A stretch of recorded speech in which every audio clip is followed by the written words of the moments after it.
दोस्तों आज के वीडियो में हम बात करेंगे जो one of the largest public sector banks की जब हम बात करते हैं शुरू के 3-4 की, उसके अंदर बैंक ऑफ बड़ौदा का नाम काफ़ी बार आता है और इसको लेके ये भी बोला जाता है कि आईबीपीएस के थ्रू रिक्रूटमेंट कम करता है और दूसरे तरीके से रिक्रूटमेंट ज़्यादा करता है। इस बार भी हमें ये चीज़ देखने को मिली है, इनकी एसओ की वैकेंसीज आई है और काफ़ी बड़ी तादाद के अंदर आई है। पहली चीज़ तो मैं वीडियो के स्टार्टिंग में बता दूं कि ये जो वैकेंसीज है ये एक्सपीरियंस बेस पे है, इसलिए जो फ्रेशर लोग हो एकदम से वो लोग इस वीडियो के अंदर देख के टाइम वेस्ट ना करें, क्योंकि पूरी वैकेंसीज काफ़ी सारी निकली लेकिन एक्सपीरियंस बेस पे निकली है। अब ये एक्सपीरियंस बेस पे निकालने के क्या कारण है ये मैं इस वीडियो की स्टार्टिंग में आपको बता दूं, क्योंकि देखो बैंकिंग में हो क्या रहा है कि बहुत सारे बैंक ऐसे हैं जिनका मैक्सिमम बिजनेस जो है वो साउथ के अंदर है और काफ़ी सारे बच्चे जो है नॉर्थ के या मध्य भारत के बच्चे उन बैंकों में सेलेक्ट होते हैं और उसके बाद उनका वहाँ पे सिलेक्शन होने के बाद जब उधर पोस्टिंग आती है तो उनको काफ़ी ज़्यादा फ्रस्ट्रेशन रहता है, क्योंकि आप एक हद तक ही अपने घर से दूर जा सकते हो और अगर आपको कोई अच्छी जगह मिल जाए तो बात अलग है, लेकिन फिर भी बच्चे काफ़ी ज़्यादा फ्रस्ट्रेशन में आ जाते हैं क्योंकि बैंकिंग के अंदर वर्क प्रेशर वगैरह ऐसा रहता है कि आप फ्रीक्वेंटली घर विजिट नहीं कर सकते हो। तो इस केस के अंदर होता क्या है कि ये जैसे बैंक ऑफ बड़ौदा नॉर्थ का बैंक है, अब इसने एक्सपीरियंस बेस पे वैकेंसीज निकाली तो आप ये देखेंगे कि जो मैक्सिमम बच्चे उस तरफ पोस्टेड हैं साउथ की तरफ, या जो नॉर्थ से बच्चे सेलेक्ट हुए हैं वो किसी दूसरी बंगाल साइड उधर पोस्टेड हैं, तो वो लोग इसके अंदर जो है भर भर के अप्लाई करते हैं। अभी पंजाब एंड सिंध बैंक का भी नोटिफिकेशन थोड़े टाइम पहले कुछ इस तरीके का ही आया था, तो उसके अंदर भी हमारी काफ़ी सारे बच्चों के हमारे पास टेलीग्राम पे जो करंटली जॉब में उनके भी वीडियो कमेंट आए थे कि सर हमको इसके अंदर अप्लाई करना चाहिए नहीं करना चाहिए, क्योंकि हमको पोस्टिंग सही नहीं मिल रही है और अगर हम नॉर्थ के बैंक में हम सेलेक्ट होते हैं तो हमारे चांसेस ये रहते हैं कि नॉर्थ की तरफ हमारी पोस्टिंग आएगी। तो ये जो नोटिफिकेशन जैसे बड़ौदा निकालता है तो पहली चीज़ तो ये एक्सपीरियंस बेस पे मैक्सिमम पोस्टें निकालता है। तो एक्सपीरियंस बेस पे फ़ायदा ये होता है कि जो बच्चा ऑलरेडी काम सीखा हुआ है वो इनको मिल जाता है, एक पका पकाया जिसे कहते हैं हम आम इनके हाथ में लग जाता है, जिससे ये ज़्यादा आसानी से काम जो है वो निकलवा सकते हैं और उसको पोस्टिंग भी जो है वो पहले घाव खाया हुआ होता है दूसरी जगह जाके, तो उसको मन में पहले ही डर बना रहता है, तो इतना ज़्यादा जो है आक्रोशित नहीं रहता है, वो काम बड़े शांत तरीके से करता है जब उसको समझ आ जाता है कि मेरे को ऐसा बैंक मिल गया है जहाँ पे मुझे पोस्टिंग जो है वो अच्छी मिल सकती है। जैसे इसकी जो मैक्सिमम पोस्टिंग के चांसेस रहते हैं वो गुजरात रहते हैं, राजस्थान रहते हैं, आपका ये हरियाणा हो गया, मध्य प्रदेश हो गया, ये जो रीजन रहता है यहाँ पे इनका बिजनेस जो है वो ज़्यादा है। खास करके गुजरात और राजस्थान की बात करें वहाँ इनका बिजनेस काफ़ी अच्छा है। तो इसके अंदर इन्होंने अलग अलग डिपार्टमेंट वाइज जो है वो वैकेंसीज निकाली है, तो इसके हम बात करेंगे कि क्या इसकी पूरी एग्जाम पैटर्न है, क्या लेवल है, किस तरीके से सिलेक्शन लेंगे। तो जो बच्चे इसके लिए अप्लाई कर रहे हैं जो करंट में जॉब में, वो वीडियो को बड़े ध्यान से सुने तो उनको चीज़ें जो है वो धीरे धीरे समझ आ जाएगी कि क्या रहेगी, क्योंकि काफ़ी सारे बच्चे करंट में जॉब में तो उनकी आदत जो है वो पढ़ाई की छूट जाती है। इसीलिए मैं आपको बताना चाहूँगा कि अभी नए साल के उपलक्ष्य में गाइडली जो है वो बंडल पीडीएफ कोर्स लेके आ रहा है 2025 का। ये ना केवल बिगिनर्स के लिए है बल्कि जो लोग तैयारी कर चुके हैं उनके लिए भी अच्छी चीज़ है जब तैयारी आपकी छूट जाती है। इसके अंदर यूज़ कोड हमारा लगा सकते हैं आप JEN12 और ये केवल 499 रुपीज़ में मिलेगा। अगर आप हमारा कूपन कोड लगाओगे तो आपको एक्स्ट्रा डिस्काउंट मिलेगा। इसका लिंक मैं नीचे डिस्क्रिप्शन बॉक्स और पिन कमेंट में शेयर कर रहा हूँ, आप वहाँ से जाके इसकी डिटेल जो है वो देख सकते हैं। बात करें इस नोटिफिकेशन की तो ये 28 दिसंबर से इसकी फॉर्म फिलिंग चालू हुई है और 17 जनवरी तक इसकी फॉर्म फिलिंग जो है वो चलेगी। अब इसके अंदर टोटल जो है 61 अलग अलग हम बात करें प्रोफाइल्स के अंदर तो वैकेंसीज आई है। 61 प्रोफाइल्स की बात कर रहा हूं मैं, टोटल वैकेंसीज की बात नहीं कर रहा हूं। और आपको मैं डिपार्टमेंटल वाइज थोड़ा सा समराइज करके बता दूंगा, क्योंकि ऐसे तो मैं एक एक पोस्ट आपको बताऊंगा तो काफी लंबा टाइम निकल जाएगा।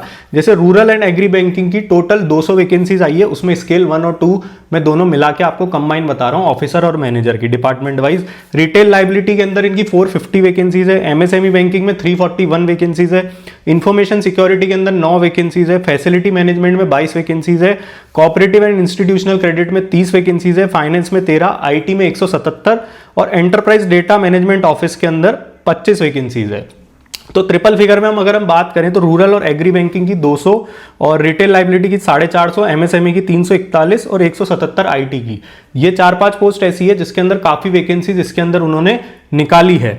और इनका अगर हम देखें प्रोफाइल वगैरह भी तो जो एसओ की जो पोस्टें निकलती है उसके अंदर मैक्सिमम चांसेस ये रहते हैं कि आपको जो है वहाँ वर्टिकल के थ्रू काम कराया जाए, क्योंकि इसके अंदर आपकी मैक्सिमम पोस्टिंग जैसे जो रूरल और एग्री बैंकिंग में सेलेक्ट हुआ है उसकी प्रोफाइल तो थोड़ी टफ रहेगी, क्योंकि उनको मैक्सिमम चांसेस है कि रूरल एरिया में पोस्टिंग दी जाए और उनकी ब्रांचेस वगैरह उनको अलॉट कर दी जाती है। जैसे एग्रीकल्चर फील्ड ऑफिसर जो रहते हैं वही पोस्ट का नाम इसके अंदर आप बदल के समझ सकते हैं कि ये पोस्ट इनकी रहती है, तो इनको रूरल एरिया से बिजनेस जो है वो निकलवाना रहता है।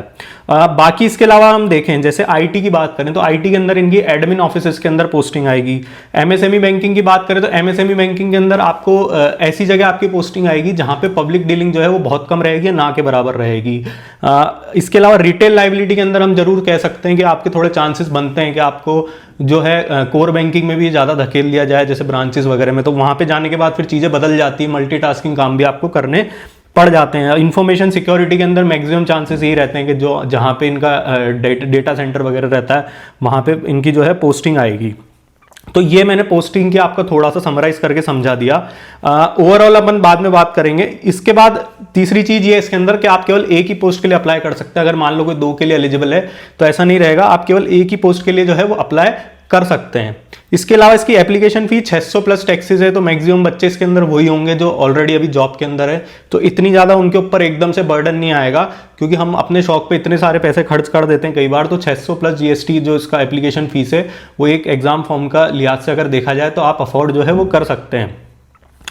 और लोकेशन अगर हम देखें इनकी तो इन्होंने स्पष्ट नोटिफिकेशन में लिखा है, क्योंकि ऑफिसर और मैनेजर लेवल की पोस्ट है तो लोकेशन इनकी पूरे भारत के अंदर कहीं भी आ सकती है। एक चीज और है इसके अंदर के एक्सपीरियंस जो है, एक्सपीरियंस आपका जो है वो क्लरिकल का एक्सपीरियंस काउंट नहीं होगा। अगर कोई बच्चा ये कहता है कि मैंने 2 साल क्लरिकल में काम किया है फिर मैंने प्रमोशन लिया है, तो वो जो क्लरिकल का एक्सपीरियंस है वो आपका काउंट नहीं किया जाएगा। इसके बाद हम बात करें पे स्केल की, तो पे स्केल देखो ऐसा है कि जो आईबीपीएस के दूसरे बैंक्स रहते हैं, जो बड़ौदा जैसे कोई पीओ रिक्रूट हुआ वहां से, या कोई सेंट्रल बैंक में किसी दूसरे बैंक में पीओ रिक्रूट हुआ जो आईबीपीएस के बैंक रहते हैं, तो वहां पे जो उनकी स्केल रहती है वही स्केल सेम इनकी रहेगी, वही सेम बेसिक पे वगैरह रहेगी। जो मैनेजर की जो बेसिक पे रहती है प्रमोशन लेने के बाद स्टार्टिंग, वही इसके अंदर बेसिक पे रहेगी। जो स्केल 3 सब कुछ सेम रहेगा। सैलरी की अगर हम बात करें, लीव की बात करें, छुट्टियां वगैरह की, जो दूसरे एचआर की चीजें वो सारी चीजें इसके अंदर आपकी जो है वो सेम रहेगी। केवल ये रिक्रूटमेंट प्रोसेस जो है वो अलग तरीके से करा रहे हैं। इसके अलावा आपकी जो क्रेडिट हिस्ट्री है उसके अंदर सिबिल स्कोर आपका 650 और अबव होना चाहिए। अगर इससे कम है तो आप अभी देख लें और इसको जो है अपने सिबिल स्कोर को एडजस्ट कर ले उसी हिसाब से जो नोटिफिकेशन की डिमांड है। प्रोविजन पीरियड इसके अंदर 1 साल का रहेगा। सर्विस बॉन्ड इसके अंदर थोड़ा सा क्रूशल है, ये 3 साल का सर्विस बॉन्ड है इसके अंदर।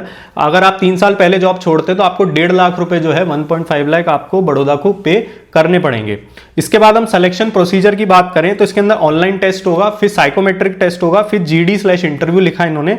लेकिन ये इन्होंने स्पष्ट लिखा है कि ये बैंक के ऊपर डिपेंड करता है, अगर ये चाहें तो उसको चेंज भी कर सकते हैं। अगर मान लो किसी पोस्ट के लिए फॉर्म फिलिंग बहुत ज्यादा कम हुई तो उसके अंदर चांसेस है कि डायरेक्ट आपका GD इंटरव्यू करा दे, रिटन ना ले, लेकिन ऐसे चांसेस बहुत कम है, क्योंकि जिस हिसाब से वैकेंसीज निकली है मान के चलेंगे अपना रिटन टेस्ट तो आपको निकालना पड़ेगा। रिटन टेस्ट की बात करें तो ऑनलाइन टेस्ट इनका होगा, उसके अंदर रीजनिंग के 25 क्वेश्चन 25 मार्क्स के रहेंगे, इंग्लिश के 25 क्वेश्चन 25 मार्क्स के रहेंगे, और क्वांट के आपके 25 क्वेश्चन 25 मार्क्स के रहेंगे। ये तीनों सेक्शन जो मैंने बताए ये क्वालिफाइंग नेचर के रहेंगे और 75 मिनट का इनका टाइम रहेगा।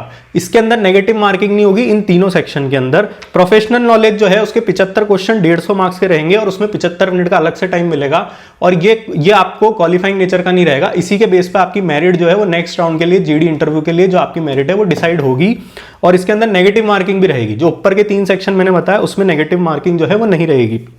टोटल आपके जो है 150 क्वेश्चन 250 मार्क्स के 150 मिनट का आपका टाइम रहेगा। टेस्ट जो है वो बायलैंग्वेज रहेगा, हिंदी इंग्लिश दोनों में। और एक अच्छी चीज इसके अंदर ये भी है कि काफी बार बच्चों को दिक्कत आती है जो ऑलरेडी जॉब में GA वगैरह वो नहीं पढ़ पाते, तो GA इसके अंदर नहीं आ रही है। उसके बाद जो क्वालिफाइंग नेचर के जो 3 सेक्शन है उसके अंदर इन्होंने स्पष्ट लिखा है कि अनरिजर्व्ड के लिए 40% जो है वो कंपलसरी रहेगा। जैसे रीजनिंग के अंदर 40% आपके होने चाहिए, इंग्लिश क्वांट में भी 40% आपके क्वालिफाइंग मार्क्स जितने होने चाहिए। उसके बाद 1/4 नेगेटिव केवल प्रोफेशनल नॉलेज वाले सेक्शन में रहेगी। सेक्शनल कट ऑफ का बता दिया है कि ये सेक्शनल कट ऑफ का इसका अंदर इतना मायना है नहीं, क्योंकि वो प्रोफेशनल नॉलेज के बेस पे मेरिट डिसाइड करेंगे।